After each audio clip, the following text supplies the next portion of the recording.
ऐसे ही फेमस नहीं है झारखंड, आइए कभी घूमने एकदम। लेकिन आइए भजनों के दौर में चलना है, वो सब तो बाद में होता रहेगा, पहले भजनों के दौर में चलना है। कहना क्या है,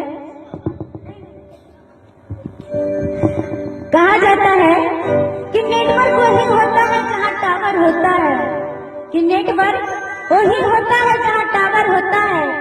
और मैया जी के भजनों में वही लोग ताली बजाते हैं जिनकी आंखों में पावर होता है। तो किनके किनके पास अभी पावर है, किनके पास अभी पावर लो हो गया है? हमको तो लग रहा है बैटरी डाउन हो गया है। खा के आए हैं ना, खाना खा के नहीं आए हैं? अरे खिचड़ी खाए हैं। बोले साची दरबार की। लेकिन